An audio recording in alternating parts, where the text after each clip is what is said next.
Theodore Tappa Whitmore is just one game away from Caribbean glory. And if he is to win this trophy, does that make him leap over Rudolph Speid as the best current local coach in Jamaica? Jamaica have a lifeline! How about this? Big up Gunnaz, I hear that. Don't know something that Gunnaz may say, but big up Gunnaz. Hello and welcome back to the Gunnaz podcast. I'm your host, Dicanio, an Arsenal fan who covers everything Reggae Boyz and local football. Again, if you enjoy the content that I do on this channel, remember to hit that like button. Every single video I do on this channel must get to 200 likes. And that is very possible because 3,000, 4,000, 5,000, 6,000, 7,000, 8,000, 9,000 of you guys are watching these videos per video. Almost can get at least 200 likes, people. So just go ahead and hit that like button. Also, another free way to support the channel is by subscribing. We are on a goal to 6,000 subscribers before the end of this month. So just go ahead and hit that subscribe button. More than 50% of you guys that watch my videos do not subscribe. So just go ahead and hit that subscribe button. Now, heading right into the topic of the conversation, Theodore Tappa Whitmore and Mount Pleasant has just won their first leg in the final of the Caribbean Cup, right? They won by 1-0, courtesy of a goal by Bailey, right? That was the man who used to be on Rastaman and him cut off him here now.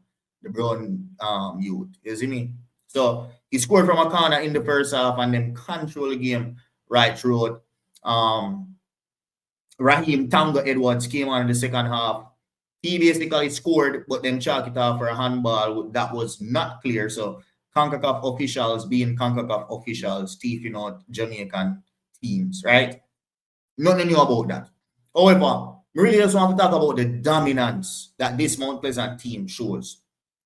Star names: Lamar Walker, Tariq Magee was on the bench, but don't think they get minutes. I was watching the game, but don't think they get minutes. Daniel Green, former Reggae Boy player, right? Way more experienced, has international caps, has international experience, right? He's played in Europe. Then you have Warner Brown, another player who's playing in Europe, national player. You have a Tariq Magee, another national player. You have Lamar Walker, another national player. You have Kemar Bailey, that had his breakout season playing right wing, go back and left back this season, but he was playing right wing today and he ended up score. You have Josh Anglin, a current national team player. Kyle Ming, national team player. This team is stacked with international players that could play outside of the country if they really needed to, right? Now, when you look at this team play, they are the essence of what, for example, Craig Butler said he want a Jamaican team for play like. Zine, them not only just possess the ball well, but them aggressive with them press, right? They counter press well. They play a lot of transition football and they attack teams right down them throat. This is the type of football and the brand of football that we would all love to see the Jamaica Reggae Boyz play. And for some reason, no coach has been able to come in and use the strengths of our players to play like that on the international stage. Now, these are all, or not all, but majority of them, even the Mario Phillips, majority of these Mount Pleasant players play or have played for their national country. These are their national teams. These are international players playing for Mount Pleasant. There's a reason why last year them win the JPL. Well, they never win the JPL, but the league format, which is what majority of world football looks at, not playoffs, but league format, them win that by about 15 points clear, right? Because they have a stacked team, they have a professional team, they have international players. Their players are on good wages, which means they really have no bother things for you to worry about other than just play football. It's a well-run football club in Jamaica. They play good football, they get good results. And if everything is to go well, they have a 1-0 lead going into the second leg of the final. They will be Caribbean Cup winners. Now, when there was this argument about who is going to be the national team coach, after the game, before there was even an argument about Miguel Coley or Rudolph Speid, I was saying after the game, just go get Tappa for the 2 games, right? Because in my opinion, and a lot of persons were asking me if I think Rudolph Speid should have gotten the job or who I thought should have gotten over him. I personally believe that a local coach should be the one to carry us through. Now, when it comes to local coaches, only 3 really would stand out as it relates to being able or potentially being able to do that type of job. The controversial figure in Rudolph Speid, because he was the best local coach in Jamaica for the past 3 years. So as a coach, say for example, he never had no conflicts. As a coach, he would have been one of the front runners. Then you have Miguel Coley, who has been coaching in Iraq, who's been a national team assistant coach before under Winfried Schaefer, and is really building his CV over there in the Middle East. And then finally, you have a man like Theodore Tappa Whitmore that has already coached the national team, that has brought us through some difficult games. I've seen Tappa lock down USA. I've seen Tappa lock down Chile. I've seen Tappa lock down a lot of teams in his tenure. And that time he was even younger as a coach, less experience. So imagine what a Tappa now could do with all of that experience that he has in the international stage. So when I was thinking about a replacement for Steve McLaren, my first thought was Theodore Tappa Whitmore. I never thought that I would have ever said it before in my lifetime. Never think I would have said more Theodore Tappa Whitmore to come and be an interim coach or a coach at all. But that was the most sensible option for me.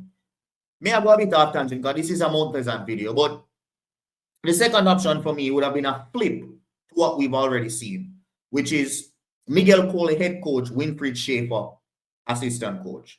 Now that would take a whole lot of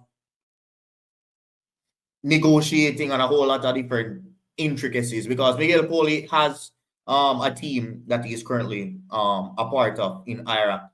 And Winfried Schaefer is already a part of Ghana's team as an advisor, a similar role to what Rudolph Speid was playing under Steve McLaren, right? So we would have to take 2 persons out of contracts, 2 persons that work well together, in my opinion, right? To work together now and win us those 2 games. So that's the reason why I never did opt for that first, because that would have been a more difficult thing to do than to just pull Tappa out of Mount Pleasant for 2 games, right? I think Mount Pleasant are in a good position. Fergie is a wonderful assistant coach and technical director. I think he can steer the ship, right? While Tappa works in the national team setup. Obviously, fast forward, we see Rudolph Speid get the job. And whatever your opinion is about Rudolph Speid, and whatever will happen, it's going to happen very soon. And we'll all be able to talk about it again very soon. But again, on this Mount Pleasant thing, I think we really have to give Tappa and props.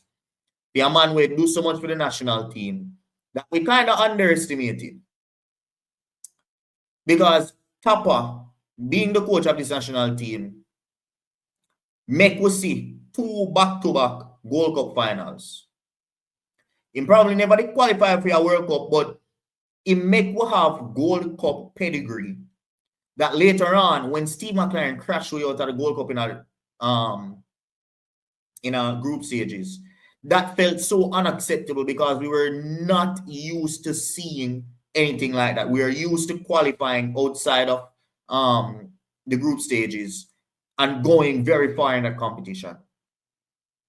When Tappa was a coach, especially in his earlier tenure, when Damian Lowe did young, when Hector did young, when Wes Morgan did a come up, when you did have McCleary, Giles Barnes, when you did have Rudolph Austin, that specific team, Ricketts in a goal, Thompson in a goal, that specific team had a lot of local players. They fought with hunger, but sometimes they just lacked that killer quality. That is what Tappa was lacking then. He was always able to set up a team well. He was always able to play the defensive part of the game and really muscle away through games, through grit and heart, right? As a player that has done it before for the national team, he was able to motivate those players, especially since a majority of them were local born. Where Tappa's issue came in was when we start to mix in British-based players, persons that didn't understand the culture, persons that didn't mesh well with Tappa, and he had this conflict with the Jamaica Football Federation that rightfully were trying to add the quality that he needed, but probably were giving him too much than he actually wanted. There's a thin line between perfection and imperfection. Tappa had a core of players that were building, had the heart, had the soul, and he probably just need 2, 3, 4.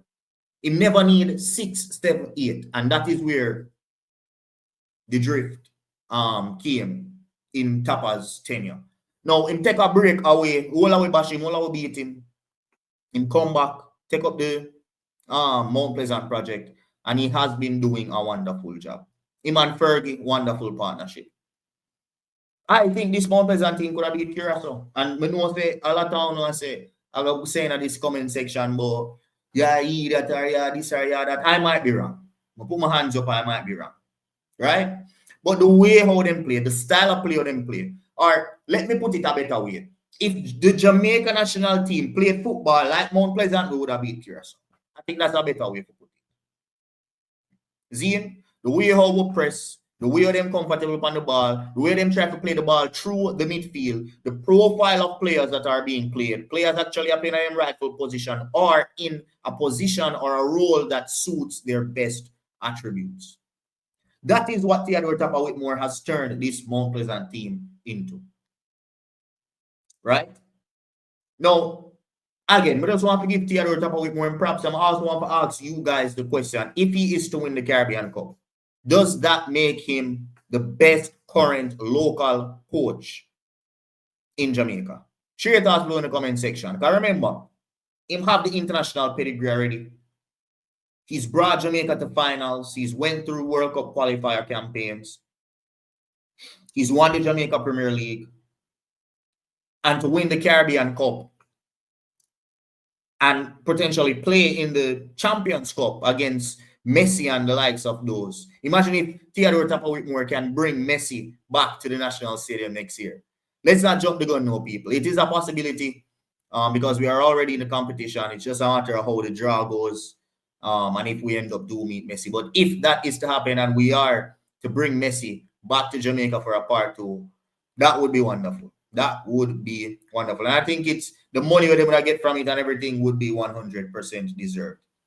Now, the second leg of that game, people, is set to be played next week, Tuesday, December the 2nd at the National Stadium. Mount Pleasant is asking for the support, and I think they do deserve the support. I will try to get to the game. It's going to be a bit difficult. I'll probably have work. I have to make up some sort of excuse. But if you are able to make it to the game, it's going to be a good watch. So just go out there, 7 p.m. next week, Tuesday, December the 2nd at the National Stadium. That's it for this video, folks. Share your thoughts below in the comment section about anything that I mentioned today in this video. And also let me know if Theodore Tappa Whitmore is to win this Caribbean Cup. Does that make him the best local coach in Jamaica? Share your thoughts below in the comment section. Thank you guys for watching, and I'll see you next time. Peace. Jamaica have a lifeline. How about this? Big up Gunnaz. I hear that. Don't know some of the Gunnaz myself, but big up Gunnaz.